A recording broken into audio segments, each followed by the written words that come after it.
All right, as you can see right now, António Guterres is addressing at the G2 Summit happening live. The G20 Summit, I beg your pardon, happening live right now. And we're going to be connecting there before we go on with the show. Let's watch this. Centuries of exploitation and plunder. And then again, when international institutions were created, when most countries, African countries, were still under colonial rule, and their voices were absent from the table. Today, Africa remains woefully underrepresented across global institutions, and this must change. The Pact for the Future, adopted by member states last year, called for a reform of global financial institutions. Many decisions are disproportionately in the hands of some of the members of G20 across the governance bodies of these institutions.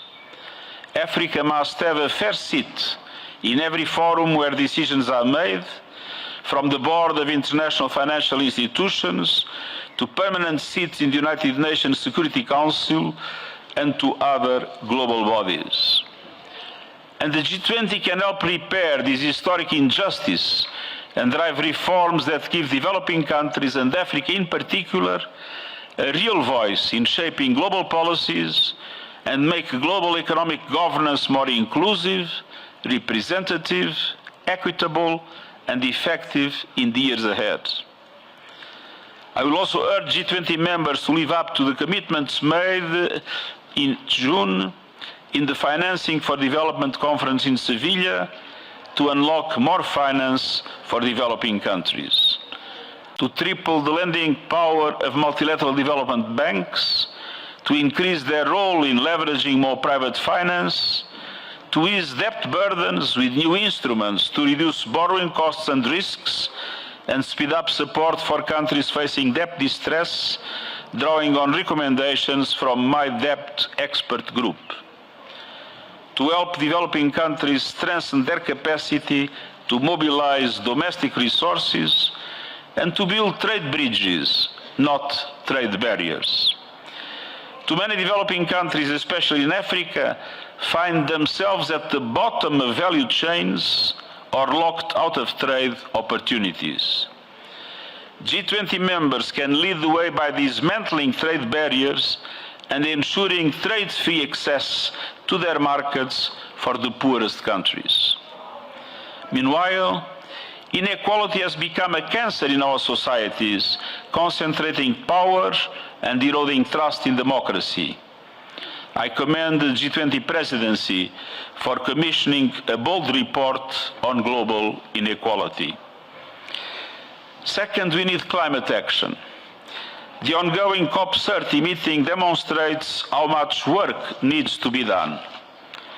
Countries have failed to keep temperatures to the 1.5 degree temperature rise limit. Science tells us that a temporary overshoot above this limit is now inevitable.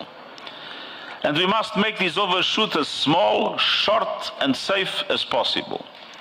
Avoiding more climate chaos means bridging the adaptation gap urgently. And that requires a massive scale-up of financing. Developed countries must keep their promises by doubling adaptation finance to at least $40 billion this year, and giving confidence that meaningfully increased affordable and accessible adaptation finance will be scaled up beyond 2025. By mobilizing the $300 billion per year promised to developing countries by 2035, and by delivering on the Baku to Blame plan, mobilizing all relevant partners for the $1.3 trillion annually to be achieved in climate finance and in the same time framework for developing countries. Simultaneously, it's time to capitalize the loss and damage fund, including exploring possibilities of innovative finance. And we also need to supercharge the just transition to renewable energy. Last year, 90% of new power capacity came from renewables. Global investment in clean energy reached $2 trillion, 800 billion more than fossil fuels. But only a negligible proportion went to Africa. Africa should be at the heart of this clean energy revolution. The continent holds immense solar and wind potential, but lacks the investments needed to harness them. A just energy transition must also mean to entirely electrify Africa, powering homes, schools, clinics and industries, and creating decent jobs for its young people. No one should be left in the dark by the clean energy age, least of all a continent that has contributed the least to the climate crisis. The economics are on our side, but political will needs to catch up. Fossil fuels still receive vast subsidies. Corporations are pocketing record profits from climate devastation, and lobbyists continue to greenwash the truth, while developing countries are locked out of a greener future. Ensuring that all countries can make this shift means aligning national policies and budgets with a just energy transition. And it means providing resources and technology to help developing countries invest in grids, storage, and efficiency. It means supporting workers and affected communities to make the transition through training, protection, and new opportunities. And it means unlocking finance at scale for developing countries by cutting the cost of capital and crowding in private investment. I will discuss these issues in detail with G20 leaders tomorrow. Finally, we need action for peace. I will call on G20 members to use their influence and voices to end the conflicts that are causing so much death, destruction, and destabilization around the world. We need peace in Sudan, through ending the carnage and an immediate cessation of hostilities, through the safe, unimpeded, and rapid delivery of humanitarian aid to civilians in need in the whole of Sudan. By ending the flow of weapons and fighters into Sudan by external parties, and by both the Sudanese armed forces and the rapid support forces coming to the negotiating table. We need peace in the Democratic Republic of the Congo through a lasting solution that respects the country's sovereignty and territorial integrity while addressing the root causes of the instability and violence. We need security and peace in the Sahel. Armed groups and terrorist networks continue to exploit fragile governance and intercommunal tensions, fueling cycles of violence that have displaced millions and destabilized entire communities. The alarming developments in Mali are making a dramatic situation even worse, presenting new risks to the wider region and the entire continent. Addressing the dire security situation means taking action to urgently restore trust and strengthen cooperation between countries across the region. It's time for the countries of the region to stand together and deliver the stability, hope and peace that people across the Sahel need and deserve. And we need a just, sustainable and comprehensive peace in Ukraine, in accordance with the UN Charter, international law, and the resolutions of the General Assembly. We need peace in Gaza.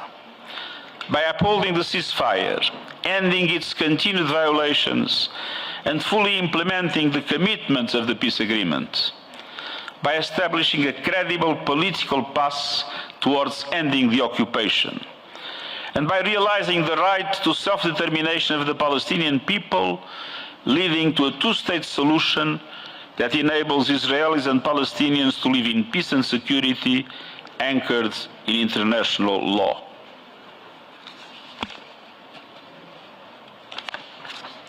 And everywhere, from Haiti to Yemen to Myanmar and beyond, we must choose peace anchored in international law. Ladies and gentlemen of the media, I look forward to a productive summit, and I thank the government and people of South Africa for their warm welcome. Thank you so much. We're going to open the floor now.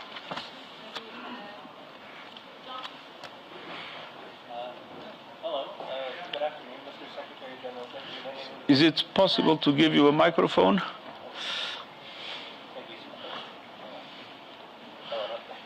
don't think this has power, but in any case, I think you need to turn here. He's going to help you. Maybe you need another microphone. Okay, this one is working. Thank you. Good afternoon, Mr. Secretary-General. Thank you so much and welcome to Johannesburg. My name is John Beshi, reporting for the Financial Mail here in South Africa. My question is, as the G20 convenes this weekend, there is uncertainty about whether commitments on sustainable finance, debt reform... Sorry. Do you mind speaking a little bit more slowly because I'm a bit deaf? Yes, absolutely. There's concern here in South Africa about whether the commitments regarding sustainable finance, debt reform, and climate adaptation will tangibly benefit ordinary people once the spotlight moves on from South Africa. From your vantage point, what specific mechanisms exist or are needed to ensure that the G20 yields meaningful improvements in the lives of ordinary South Africans? Thank you. I first of all pay tribute to the leadership of President Ramaphosa. I think he has put on the table all the issues that matter in relation to the needs, the financial and economic needs of developing countries in general and African countries in particular. But the G20 is an informal gathering that decides by consensus.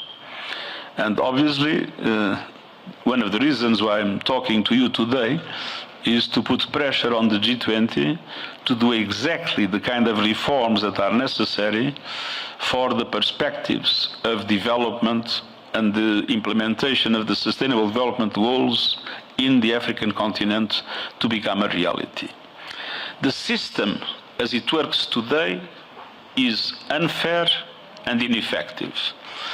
And I've been saying time and time again that the present international financial architecture was designed by a group of developed countries and essentially adapted to the needs of their economies. It's time to have a real global international financial system whose main preoccupation should be address the challenges that developing countries face.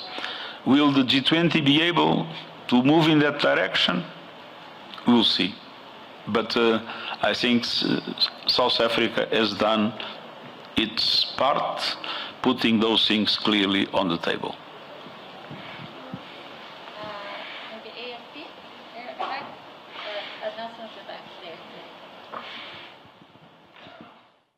All right, currently now you can see the UN Secretary-General addressing world leaders, and we just decided to bring you that update as it was happening.